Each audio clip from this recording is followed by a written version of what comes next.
Do you have gigs to play this weekend out there? My what pays my day job, I suppose, if I was to call it that. I'm Emerson Drive's mix engineer. Oh, cool. And they got a gig. Actually, I've been bumped to road manager for this one gig because their guy can't make it on this one, so I'm road managing as well. So I'm just going through the schedule and lining everything up. So, JJ, does working behind the scenes with somebody like Emerson Drive, does that affect your career at all or help you in any way? Well, that's what I'm trying to. I was, not 100% sure at first. Well, the thing is, I need to find out. I'm financing everything myself. My whole this album and I've gotten some help, but as far as moving forward, everything is on me. So I have to make a living. So what I'm trying to figure out is the best way to work my career around this and also capitalize on it. And actually, so far it's worked out well they're kind of near the top of the food chain in Canada as far as the music business goes. And so for me to be involved, and it helps for me to make connections with those people.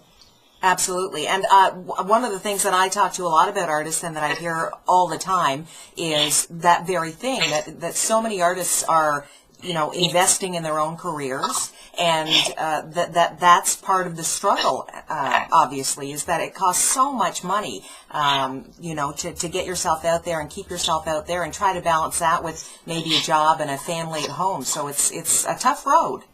Well, it's such a big country, too, and, it's the second largest landmass in the world, and we have one of the smaller populations. So it's very expensive to try to get out to Eastern Canada from the West and vice versa. So working with Emerson, they're traveling consistently, so that's one right there. That's kind of one bonus for me there. That really helps. So your first album, that was Hillbilly's Storybook, right? Yeah. And that was, you did that all yourself, I understand. Well, I didn't play all the instruments, but I had other players, but I recorded it, I edited everything, I mixed it, and then I was I did have help, I didn't say it all myself, but yeah. I had my hands on everything, and I called the shots on the whole thing. So it was independently produced, in other words, is what I'm getting at. But your second one, was that the same with Show 'em Who's Voss? That's your new one, right? Yes. No, I started working with on this one. The first 5 tracks, or the first that we recorded. We did it in Nashville with Harry Stinson producing. Yeah, and it was a real thrill for me because my hero Steve Earle, and he started out with Steve Earle on Guitar Town. Harry moved back from Los Angeles to record Guitar Town. That's neat. And so what's that like doing? Because your first one, then I'm assuming that Hillbilly Storybook was kind of, you did that at West, right, near where you are. So to go to Nashville, does that add to the artistic process in any way, being actually in Music City to record? Definitely, that town it's an inspiring town. There's something about it, and I haven't been able to put my finger on it. When you go there, you get inspired. A lot more. There's a creative vibe going around town, and I think it was explained. I was talking about that with Tim Taylor, one of the guys that I co-write with, and he says, "Well, yeah," he said, "You're here to write songs." He says, "At home, you're checking your email, you flip your TV on, you have your everyday routine." And in Nashville, that is their routine. It's just getting up, waking up, having a coffee, and writing a song. Yeah, that must be cool for an artist. And so, besides the neat people that you worked with on your album, was there anybody else that you kind of ran into or saw when you were in Nashville that was kind of cool for you? Well, I went down to the Americana Association Festival in 2010, and that, bar none, was probably the coolest music festival I've ever been to, just for the fact that all of my heroes, most of my heroes growing up, and were all in that scene now, or they're kind of under that umbrella. So, I ran into Rodney Crowell in the elevator. Roseanne Cash was signing books in the lobby. Funny story, I stepped on Lucinda Williams' heel walking up the steps going into a club. We're going to the Mercy Lounge, and we were in a crowd, and I happened to step on the person's heel ahead of me. She turned around, and I looked right in the eye. I was like, "You're Lucinda Williams."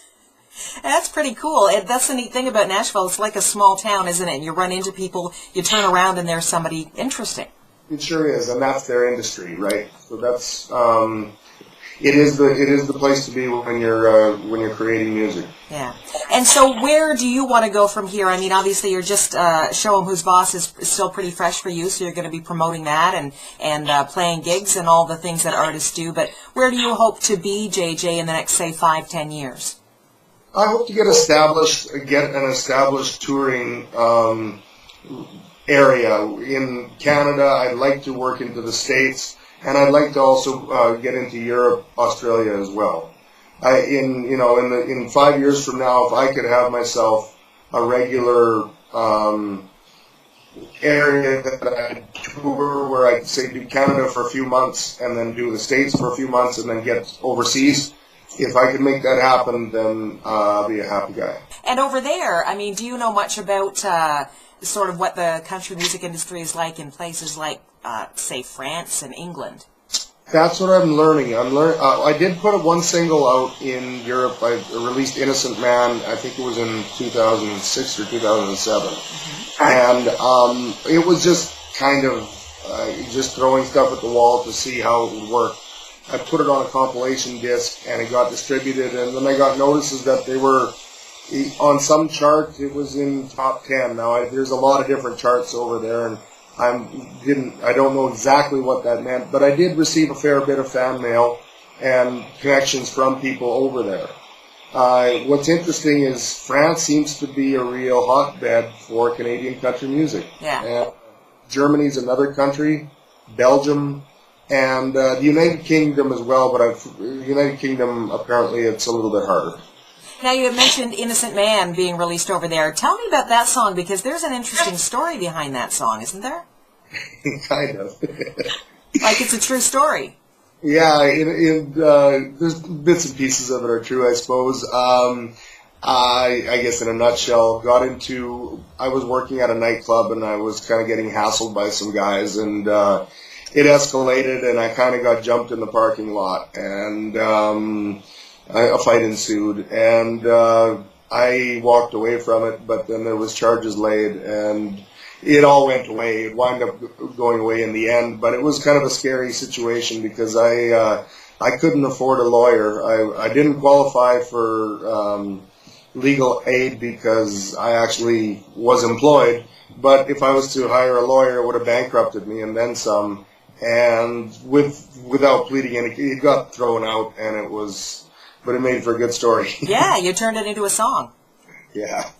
It was a scary thing. Yeah, I'm sure it was. I'm glad you came through that okay and got a song out of it. Now, when it comes to your writing, some of your music that I've been listening to, what I really like about it is that it does include a lot of storytelling. I mean, it's I can see images in my head as as you're singing, and that's kind of a neat style. What do you kind of attribute your own style to? How did you develop that, or did it just naturally come out of your own life? Well, I guess going back to my influences, people that, like when I was 12, 13 years old, I grew up on a little farm, and I was kind of, we were from a little town that I was from, so I spent a lot of time on my own. And when you had storytellers like Steve Earle, Guitar Town came out in '86, I think I was 11 years old then, yeah. Blue Rodeo was releasing music then. At the time, my folks were big fans of George Jones, and there's Waylon Jennings records laying around. You know, those became my best friends. Those were kind of part of my that's part of how I grew up, listening to that music. So I guess it's just kind of a natural progression that for me, as I travel along in my career, that's where I came from. I see that you also use a lot of, you're really good with your social networking. You were talking about kind of just getting onto Skype a little bit today when we connected. But on your website, you have a neat animated music video for one of your songs. It looks like Sims that are animated on that song. Do you know somebody who does that stuff, or did you put that together yourself? Oh, heck no. It's pretty cool. I wouldn't have the time or patience to do something like that. A fan of mine, somebody who discovered my music back like early. I think I played it was out at Round Lake, Saskatchewan, if I'm not mistaken. It was in about 2005. this young girl. She was probably about 13 or 14 at the time, and she kept sending me emails, and she was very interested in my music, and just, she's a real music fan, that girl. And I got an email from her saying, hey, I hope you don't mind. This is a little something that I did in my spare time. And she put together this whole Sims animation, and I was blown away. That's great. And fans, I think Facebook and Twitter are helping fans connect with artists a lot more these days as well. It just seems like artists are more accessible now to their fans through social networking. It's really interesting because it kind of, and I'm wrapping my head around it now, and I get it, but I guess for coming from when I grew up in the time frame that I did, for me, artists were mystical creatures that, it was, if you ever got information on them, it was an event. And, I mean, I guess maybe that's part and parcel that I grew up with 2 channels of TV, and we didn't have the information highway like the internet now. So, and I thought that was actually really cool, because I didn't think you really necessarily want to know all the details about the people that you idolize. But things have changed 180 degrees now, and I get it. It's cool, but like I said, we'd go to the city every week or every couple weeks, and I'd go scour through the Rolling Stone magazine or else the Hit Parade or whichever one, just, trying to find a little snippet about the artists that I follow. And so now it's so different. Yeah, it is a different world. So where can we find you? We know you're on Facebook if your fans are looking for you. Are you Twittering yet? Do you tweet at all? That's another. I'm just learning how to do that. When it came out, I thought, okay, I already have MySpace, and I'm learning how to do this Facebook thing, and I understand it. When Twitter came out, I thought, you know what, I'm good. I got enough going on. But it's not going away. And now, is your single, It's a Pride thing, is that kind of the first single from the CD? That's right. Okay. It's out to radio. It's just finishing up its 3rd week now. Good. I saw the tracking report after the first week, or the chart, I suppose, and it debuted at 98 on the Mediabase chart for the first week. So for an unknown, for throwing it out there, I think that's a pretty good start. Absolutely. Good luck with it. And your website again is, what's the? JJVoss.com. JJVoss.com. Well, that's great.